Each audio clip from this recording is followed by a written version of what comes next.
پرهیزکاران صاحبان فضیلتند در این جهان. آفریدگار در اندیشه آنان بزرگ است، پس هرچه جز اوست در دیده آنان خرد می‌نماید. مرحوم آیت الله سید عبدالحسین دستغیب یکی از بزرگترین علمای عصر ماست. او در سال 1292 هجری شمسی در شیراز متولد شد و تحصیلات مقدماتی را در همین شهر گذراند. در سنین جوانی به نجف رفت. او پس از 7 سال از استوانه‌های علم و فقاهت آیات اعظام، ضیاءالدین عراقی، شیخ محمد کاظم شیرازی و سید ابوالحسن اصفهانی اجازه اجتهاد گرفت. از توفیق‌های بزرگ زندگی او در نجف آشنایی با استاد مسلم عرفان آیت الله سید علی قاضی بود. سپس در همدان به محضر ولی کامل الهی آیت الله شیخ محمد جواد انصاری رسید و به برکت ایشان حرکت روحی و معنوی خود را به کمال رساند. آیت الله سید عبدالحسین دستغیب مبارزات سیاسی اجتماعی را از سنین جوانی در زمان رضاخان آغاز کرد.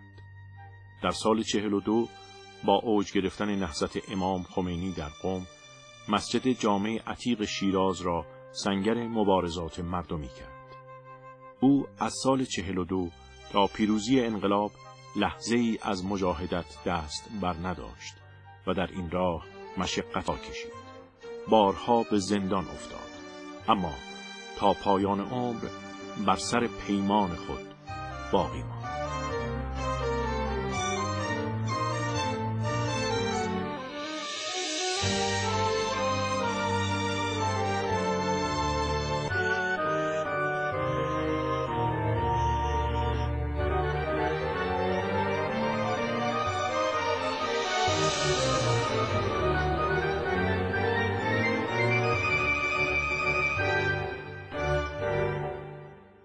نوعاً عرفا وقتی که وارد سیر و سلوک می شوند قهراً کنارگیری و گوشه‌گیری و عزلت را بیشتر برای خودشون ترجیح می دهند و انتخاب می کنند، مگر اینکه کسی از نظر معنویت اونچنان ارتقا پیدا کرده باشد نفسش و روحش مقتدر شده باشد، قوه و نیرو و انرژی قوی را داشت پیدا کرده باشه که وقتی که مواجه می شود با افراد مختلف تحت تأثیر اونها قرار نگیره. این ایراد به ایشان گرفته بودن که آقا شما اهل ذکر بودید، اهل خلوت بودید، شما را چه به این مبارزات؟ گفتن شما 40 ساله شما خلوت نشینید، اهل ذکرید. فرمودن اون 40 ساله خلوت نشستم، ذکر گفتم، خودم رو ساختم برای یه همچین روزی که وقتی که امر خدا میرسه بتوانم امر خدا رو اطاعت کنم.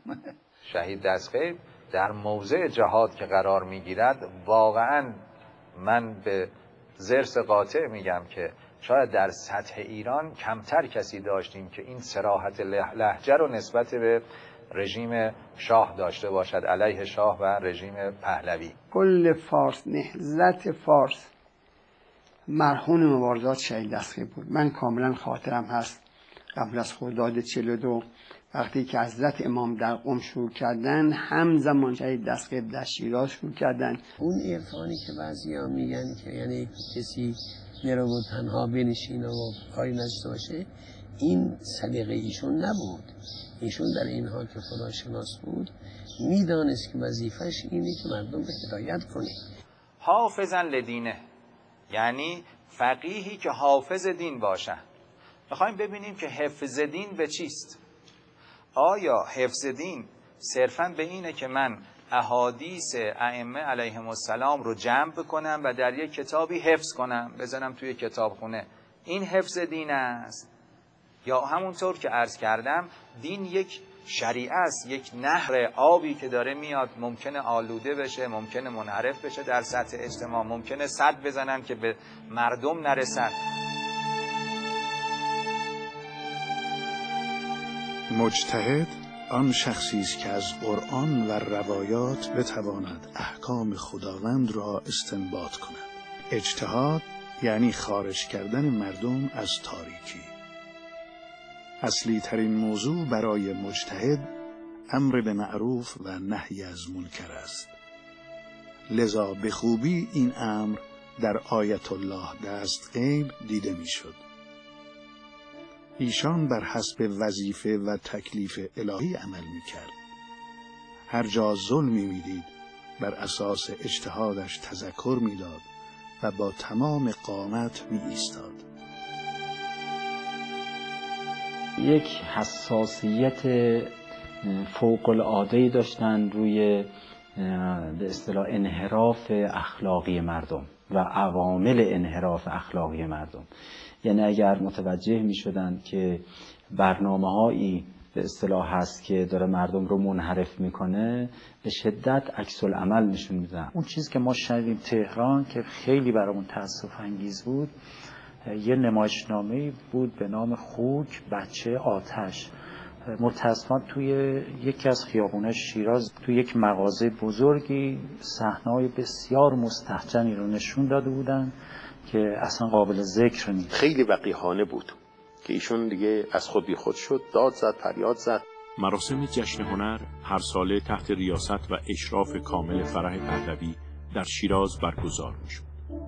اوج ابتذال این مراسم در سال 1355 روی داد و همزمان با ماه مبارک رمضان نمایش فضاحتبار خوک بچه آتش در جشن هنر به صحنه برده شد.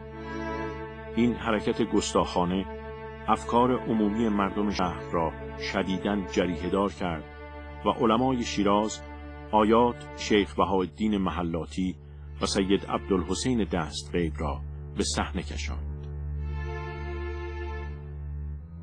که شدیداً همه رو ناراحت کرده بود. تمام جوانای انقلابی و سیاسی و فلان رو ناراحت کرده بود که اینا چنین جرأتی رو کردن.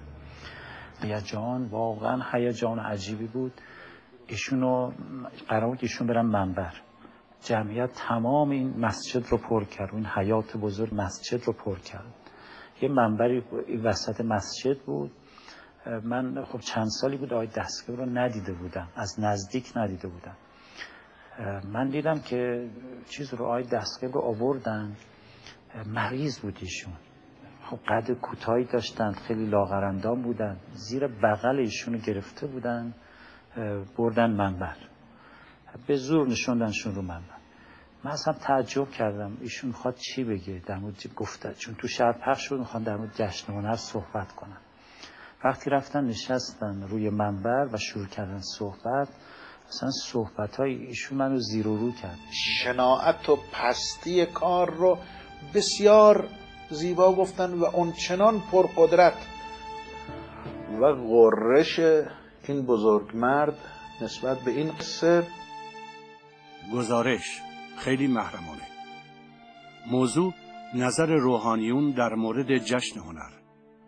عطف به نامه 11985 مورخ 3/5/2536. روز جمعه 3 ماه رمضان آقای حاج سید عبدالحسین دستغیب در مسجد جامع روی منبر از جشن هنر به شدت انتقاد می کند و می گوید خدا لعنت کند کسانی را که در این جشن شرکت می نمایند و خدا لعنت کند افتتاح کننده جشن هنر را. تا کی این مملکت و این جوانها را می خواهید گمراه کنید و به دست استعمار بدهید؟ جوان تحصیل کرده داد میزند از این جشن بی هنری. تو تلفن من میگه آقا این رسوایی ایران است.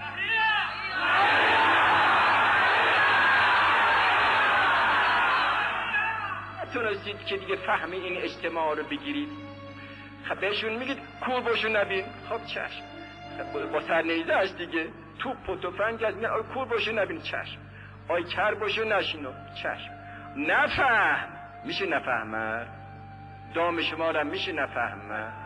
برای یه زن رقاصه ای چقدر احترام قائل میشی بی مروت، برای یک دانشجوی که دکتر شده، مهندس شده، طلبه‌ای که مجتهد شده، فاضل شده، یک ذره شرم قائل هستید شما؟ آی فضل کشه ها، آدم کشه ها، چرا هوشیار نمیگردی؟ عجیب است والله. لذا شهید دستغیب مظهر غیرت خدا بود انصافا، که شما اگر میدیدید که جثه نحیف و لاغر شهید دستغیب و اون ریاضات شهید دستغیب و زهد ایشون و عبادت ایشون، باور نمی کردی که ایشون بتواند این چنین اهل جهاد باشد به معنای واقعی خودش. آخر کار ایشون تهدید کرد، فرمود بعد نگید آشوبگر هستند، بعد نگید خلاف امنیت کردند. من الان صریحا اعلام میکنم یا تعطیلش میکنید یا بگم تعطیلش کنند. مردم خودشون میریزند، بساطتون رو به هم میریزند. دیگه هرچی پیش آمد بدونید مسئولش خودتون هستید. عقلتون رو در کار بیاورید، اینقدر خشم ملت را به جوش نیاورید، اینقدر مسلمانان رو ناراحت نکنید به کارهاتون. لا حول ولا قوة الا بالله. اینقدر دروغ تو روزنامه هاتون ننویسید، همه با هم بگید مخالفیم دیگه.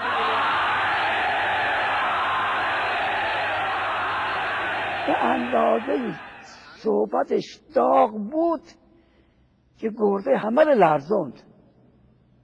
خیلی جرأت میخواست کسی با جشن هنر درگیر بشه، خیلی جرأت میخواست. حالا ما یه چیزی میگیم یه چیزی میشنویم، ولی برنامه جشن هنر مستقیما پشتوانش فرح پهلوی بود و هیچ کس جرأت نداشت به اینها حرفی بزنه. بنابراین وقتی شهید دستغیب میرفت روی منبر مثلا میگفت که امسال من نمیذارمتون جشن هنر بگیرید، باید بساط بر بچینید، این مردم میفهمیدن که از یک عظمت روحی و یک شجاعت بسیار بلندی برخوردن. وظیفه امثال شهید دستغیب حیات معنوی بخشیدن به مردمه. اگر ببینن یه جا چیزی سد این معنویت است، همون کاری که پیامبر داشت. وظیفه پیامبر چی بود؟ یه جا میفرماد که لیزع عنهم اسرهم والاغلال التي كانت علیهم، که این قل و زنجیر رو از دست و پای دل مردم باز کنن. و امثال شهید دستغیب اگر مبارزه میکنن میخوان محیطی رو فراهم کنن که دعوت الله آسون بشه. جوان مسلمان نمازگزار رو تو زندان میندازید، تمام نیروهای فضیلت رو از کار انداخته اید. این همه فضلا، علما، اساتید قوم تو این تبعیدگاه ها فلج، خجالت هم نمی کشید؟ همه رو فلج. این نیروهای روحانیت، نیروهای اجتماع فضیلت که هر فردی در محیطی که بود چقدر نشر فضائل می کرد، چقدر آدم ساز بود. آخه اینا بد است، اینا فضل کشیست. بقدر ندانم از هدف شما چه هست، من ندانم، حیرانم. لا حول ولا قوة الا بالله العلی العظیم. اوج مبارزات بعد از رحلت یا شهادت مرحوم حاجی آقا مصطفی خمینی شد که مملکت دنبال او تکون خورد، که در همین مسجد به عنوان ختم ایشون اولا اعلامیه داده شد و جمعیت انبوهی که آمده بود خود ایشون شخصا صحبت کرد. اسم امام رو صریح بردن اصلا نقل این چیزا نبود که اصلا دعا برای خدا مراجع رو حفظ کنه، برای سلامتی مراجع اسلام صلوات. اما صریح اسم امام رو به خصوص یادمه که چقدر زیبا می بردن. آیت الله العظمی الخمینی. تو میگه مسلمانم، اون قصد میکنید یا اون حد کردن هاتون، سب کردن هاتون از شخص اول عالم اسلام، مرجع تقلید عام آیت الله العظمی الخمینی.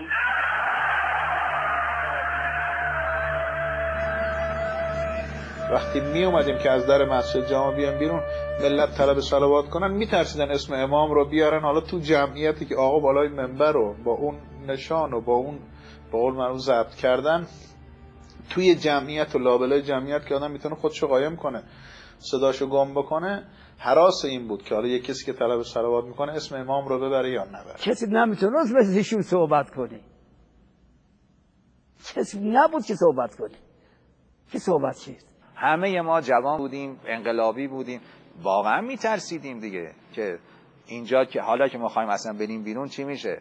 شهید دستخیب که خیلی با طمأنینه آرامش میغرید علیه رژیم شاه. جوانای انقلابی همه رو میدیم دور شهید دستخیبه، مثل یک شمع، مثل پروانه ها دورش بودن. هرچی آدم خوب اصلا میدیدیم یه جوری وصله به شهید دستخیب. طوری بود که وحشت از جریان شاه همه را گرفته بود. کسی جرأت نداشت اسم شاه رو ببرد ولو در خانه. اگر میخواستن راجع به شاه بگن به کنایه سخن میگفتن. خدای شما شاهد، در خانهشون مردم که دیوار موش داره، موش هم گوش داره، تبلیغ کرده بودن که از هر 3 نفر 1 نفرش یا 2 نفرش سواکیست و خبر میدن چی میشه. اینو باز خودم پای منبر بودم که اما شاه پایه تخت تو به تخته غسال خونه و به تخته تابوت وصله، چرا حواست نیست؟ تو رو نصیحتت میکنیم. یعنی این حرفی که توی صلابت ها فقط مال امام بود. شکنجه ها، آزارها، زندان کردن ها، کشت و کشتار آخر ندارد. به خدا به خودشون بد میکنند، خیال میکنن کشتاری کردند و گذشت و رفت. و اتبعو، قرآن بخونم برشون ای بشنون، و اتبعو فی هذه لعنه و یوم القیامت هم من المقبوحین. آی کشتار کننده ها، آی ظالم ها، آی ستمکارا، تو دنیا این 2 روزی میگذره، بالاخره میگذرد. چنان که از سابقینتون گذشت از شما هم میگذرد، ولی که تمام کارهاتون تو تاریخ ثبت میشود. یقین بدانید ها، تمام این اوضاع این چند ساله تمام ثبت است. بعد که تو میشه همه به شما لعنت میکنن ها. اتبعو فی هذه لعنه، اینقدر لعنت ها به شما بکنن رو منبرها بشنو. و اما بعد از مرگ 2 بار ایشون رو توقیف کردن و همین بار 3 که ایشون رو در بحران انقلاب گرفتن بردن تهران، ایشون مریض سخت شده بودن. ایشون مریض بودن، تب داشتن، حالشون خوب نبود که نصف شب ریخته بودن تو خونه و پدرم برده بودن. تا حدود خیلی 1-2 ماه هیچ خبری ازشون نبود. خیلی تلاش کردن خب اطرافیان تا به این نتیجه رسیدن که ایشون تو کمیته ضد خرابکاری شهربانی تهران زندانی هستن. مرحوم دستخیب رو ندیده بودم، از ذکر خیلی شنیده بودم. خب بعد انقلابی است، مجاهد است و اینا. تا تو زندان وقتی آورده بودن اونجا با ایشون دیگه آشنا شدیم و خیلی روحیه باصفایی داشت. البته ایشون روحیه بسیار بشاش، خیلی سرزنده، امید دهنده. البته خودشون راجع به این موضوع چیزی نمیگفتن که اونجا چه برنامه داشتن، چه به سرم آوردن، چه کار کردن، ولی افراد دیگه که ناظر بر برنامه ها بودن نقد کردن که ایشون رو توی اتاق گذاشته بودن که حتی به اندازه‌ای که بخوان درازم بکشن جا نبوده توی اتاقه. اصلا هیچ در روحی اینجا زندان است مثلا، اصلا اونجور در خضوعش، در عبادتش، در اطاعتش. ما از واقعا دیدن ایشون که ایشون رو احساس شرم در خودمون میکردیم. گفتیم ایشون با این سن و سال، با این مقام علمی که دارن باشن، ما که بچه طربی احساس شرمندگی میکردیم و از ایشون روحیه میگرفتیم. گفتم آی تبسی گفت که در زندان بودیم این بار آخر که گوشی در باز بود، دیدم مرحوم شهید دستخیب تو زندان هست. از اونجا سلام کردم، مامورا رعایت کرده بودن، در باز گذاشته بودن، در سلول رو به اصطلاح. گفتم آقای دستخیب سلام علیکم. فرمود جواب داد و چه حالی، در چه حالی؟ فرمود فإن مع العسر یسرا. جواب ما رو همین داد، فإن مع العسر یسر.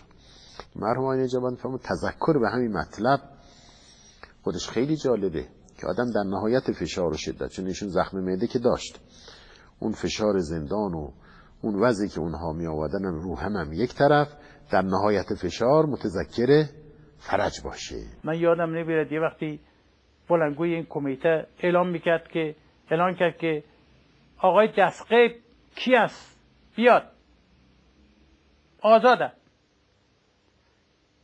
مرحوم دستغیب پاشد دستمالش جمع کرد و آمد صورت همه را بوسیدن و خلاصه یک اشکی به چشمش بود که حالا مثلا داره از این جمع مثلا میرد پلو این جمع نیست و مثلا خداحافظی و خلاصه یه همچی حالتهای خضوع خداحافظی که مثلا دلش میسوزد از این که این دارد میرد از بین ما، مثلا ما هستیم تو زندان. بعد رفت و بعد از یه ساعت و اینا، یه ساعت و نیم دوباره دستغیب پاشد آمد برگشت، همون کتاب زیر بغلش بود و ما رفتیم جلو خندید، گفتیم آقای دستغیب چی شد؟ گفتن آزاد. گفتن اشتباه شده. بازم خوشحال، یعنی این که اصلا نرفته خوشحال. من باور کنید من تو چهره آقای مرحوم دستغیب دیدم این برگشت آمده پلو ما به مراتب خوشحالتر از این که این آزاد شده رفته بود. خلاصا یه وقت ملاقات برای ما بگیرن. ما رفتیم خیلی از صبح که رسیدیم اونجا اینا اینقدر ما رو دووندن تا 1-2 بعد از ظهر. وقتی که رفتیم ایشون تقریبا نزدیک 1 ماه و نیم بود خبر ازشون نداشتیم. گفتن صدا زدن که بند 1 یا بند 2 یادم نمیاد که آقا رو گفتن بیان. ما تو اتاق نشستیم منتظر. استاد ما میفرمود که آقا رو آوردن برای که ما ببینیم به عنوان خانوادهشون بعد از چند ماه که توی زندان بودن زیر بغل اخوی رو، تعبیر استادمونی بود که زیر بغل اخوی یعنی شهید دستغیب رو گرفته بودن، وقتی آوردن پای آقا رو زمین کشیده میشه. خیلی ضعیفتر از اونی که بودن، یعنی مثلا ایشون بالاترین وزنی که داشتن 53-4 کیلو بود کل وزنشون روز سالمیشون. ایشون به مرحله رسیدن که 45 کیلو بودن که همین دکتر سالاری پسرم ایشون وزن کرده بود، میگفت 45 کیلو وزن استخوان تنها نیست، یه آدم 50 ساله چرا باید اینجور باشه؟ که وقتی که اومدم بیرون از زندان اوین یه پارکی بود، همونجا نشستم صندلی فاصله گرفتم از آقای فعلی، نشستم گریه کردم. گفتم خدایا آخه چرا اینجوری میکنن؟ دلم برای مظلومی آقا خیلی سوخت. بعد ایشون یک کلمه ما نگفتن که مثلا من شبها سردم هست چی هست، هیچ کلامی نگفتن، در حالی که بعدن شخصی اومد گفتش که ایشون تو زندان از سرما میلرزیدن. یک بار دیگر در سالهای 56-57 شعله درخشان بیداری ایران را فرا می‌گیرد و مردم فوج فوج به سوی کلمه توحید می‌آیند. راهی به سوی خدا گشوده شده است. در آن ایام آقا سید عبدالحسین یک روحانی عادی نبود، مجتهدی مسلم بود، فقیهی که از عنفوان جوانی به محضر اولیاء الهی رسیده و مراحل سیر و سلوک را نزد آیات اعظام سید علی قاضی و شیخ محمد جواد انصاری گذرانده بود. آیت الله دستغیب به دلیل نورانیت درونش میفهمد که قیام امام خمینی برای خداست و با قیام او همراه میشود. کسی مثل ایشون تمام تواضع رو در مقابل امام داره و تعبیرم اینه که یک کسی پرچم رحمت خدا به مرحوم آیت الله نجابت، همین بیان رو باز این بزرگوارم داشتن که یک کسی پرچم دین رو دست گرفته افتاده جلو، باید حمایتش کرد. در امام چیزی میدیدن که این پرچمی رو که پرچم دین است برافراشته و مردم رو میخواد به سمت خدا ببره، خود این امام خمینی یک ولی خداست. لذا درباره امام خمینی حضرت آیت الله نجابت نقل می‌کردند که شهید دستغیب معتقد بود که حضرت امام ولی خداست که تمام اسفار اربعه، سفرهای 4گانه رو طی کرده ایشون. رضوان خدا بر آیت الله دستغیب. ایشان در حق آقای خمینی رضوان الله تعالی عقیده و علم داشتند که امام تمام منازل معرفت را طی کردند. ایشان امام را عارفی مجذوب می دانستند که به فناء کامل رسیده است.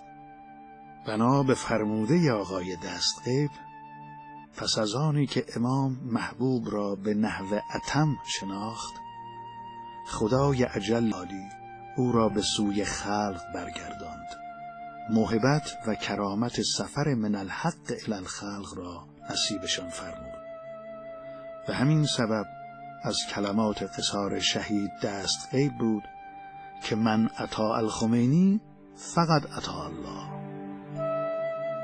مرحوم آیت الله نجابت فرمودن این جمله ای رو که شهید دستقیب راجع به حضرت امام فرمود، من اطاع الخمینی فقد اطاع الله، فرمودن این از سر سویدای جانش این حرف زد. چیزی که مهمه اینه که کسی که خودش با اون صراحت مبارز بود، در استانم بی‌نظیر بود، ولی در برابر مرجع تقلید مثل مرحوم امام خاضع و متواضع بود. ارتباطشون هم با امام ارتباط حوزوی نبود، با امام ارتباط حوزوی نداشتن که از نظر مسائل حوزوی و علمی بخوان از ایشون استفاده داشته باشن. خودش مجتهد، خودش رکن فارسه، اما در این حال مسئله خدا مطرحه، نه هوا. مسئله تباینی، مسئله من و تویی نیست که لمس کرده بود که حرکت امام یک حرکت الهیه، یک حرکت الهی. نهضت امام نهضت الهی است، ولذا چون حرکت امام حرکت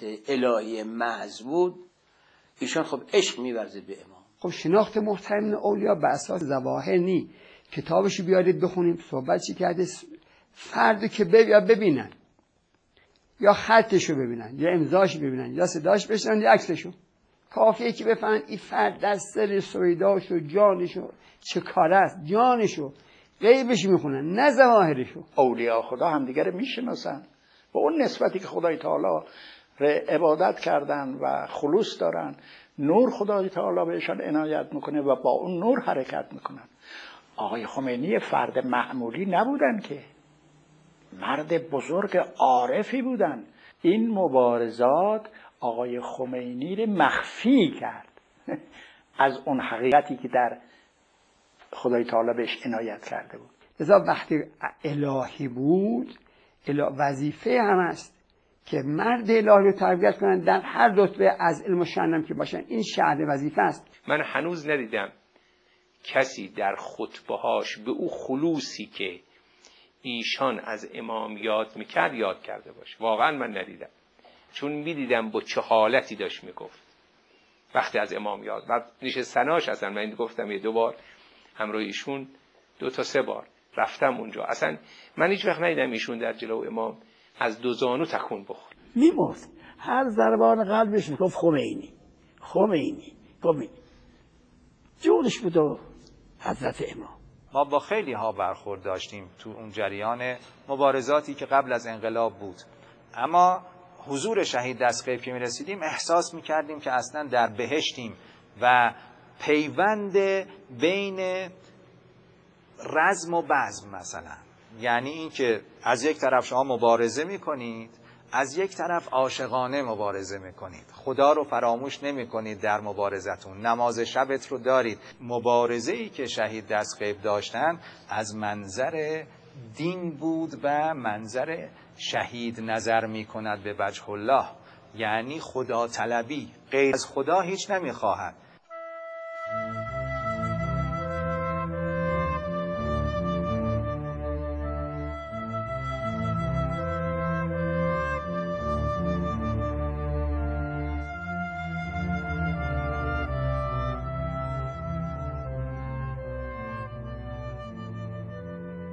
یاد این شهید در دل عاشقان فضیلت و ملت وفادار ایران زنده است. مسجد و محراب و منبر شیراز نغمه ملکوتی این شهید راه اسلام را از یاد نمیبرند. درس‌های انسانساز ایشان که در قلب انسان‌های متعهد غوغا برپا می‌کرد جاویدان است. دستقیب در دست غیب نشینان ملکوت سپرده شد و در آغوش رفیق اعلی آرمید.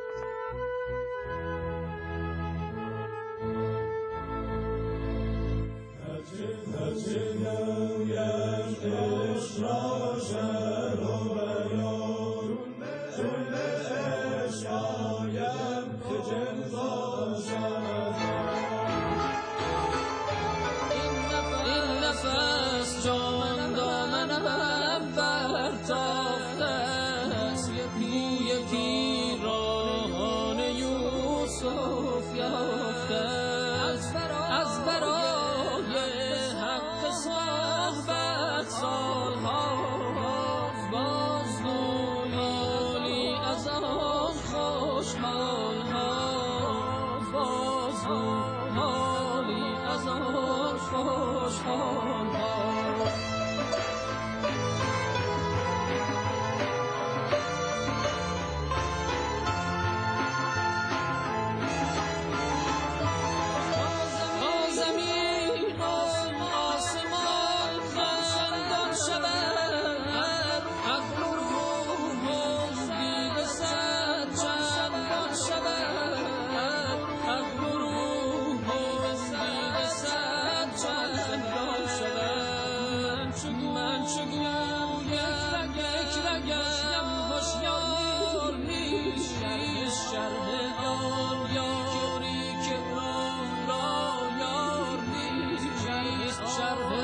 سر دلبران گفته آید در حدیث دیگران.